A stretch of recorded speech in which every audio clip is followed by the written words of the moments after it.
Welcome back, guys. I wanted to cover some changes to the no prep car today, but it's been raining for a few days now, so instead we're going to work on the front engine dragster.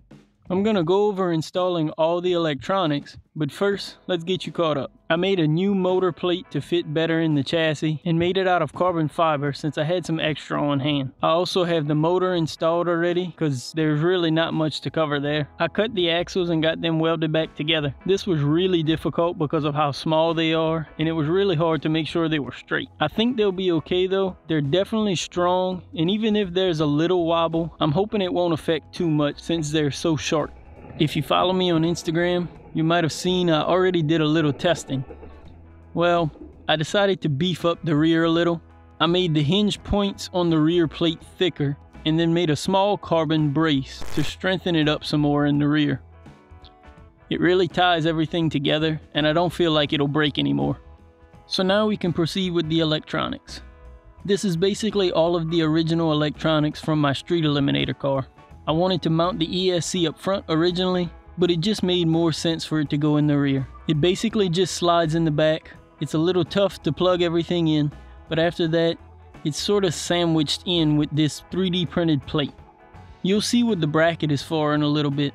Routing the wires is pretty tricky, but I try getting everything as neat as possible. I already got the receiver and the Castle Bluetooth link installed up front, so the ESC just plugs in and that's done. The servo was a little tricky too. The chassis is narrow, so a normal servo won't just fit in it. I cut the mounting tabs off of an old servo and it fits, but now I had to figure out how to secure it.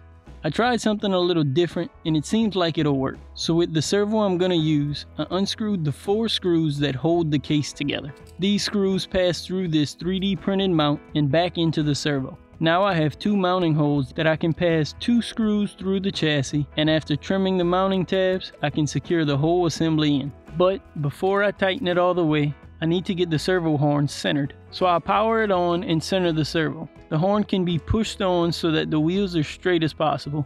I can then pull the servo out, insert the screw to secure the servo horn, and tighten everything back up and test it out. You might be thinking, that doesn't look like a lot of steering, but I actually turned the steering down, both the end point and the dual rate. This isn't a wide car, so steering at speed will flip it over really easily. This helps me keep the car on all 4 tires, but still lets me make corrections. So referring back to that teaser I put on Instagram, it's pretty obvious the front end is pretty light, and it just wants to wheelie all the time. I may add some weight to the front in the future, but for now, I'm gonna try out a wheelie bar. I made this wheelie bar using some old links I had and a 3D printed bracket that ties in all 3 links and has a mount for a wheel. The 2 links are mounted towards the top of the frame and the shorter one slides into the bracket on the ESC plate I talked about earlier. This gives me a pretty rigid wheelie bar and it's actually adjustable too, depending on the length of the lower link. Off camera, I got all the wires tied up and out of the way of any moving parts. I routed the power switch for the ESC to the back and just have it taped to the cage for now.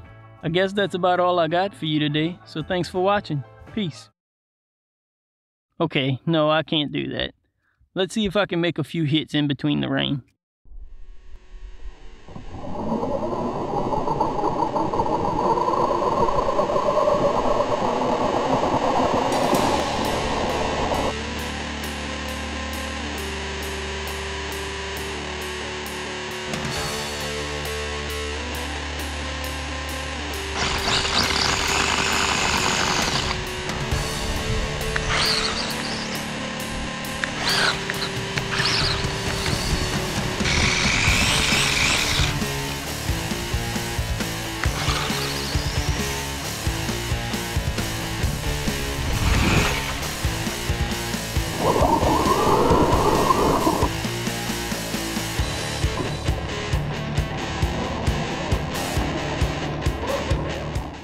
Alright, show of hands, how many of you thought that was slow? Just about all of those passes were at 70 to 80% throttle. Any more than that and it would spin too much and flip. Hence the scratches on the blower hat.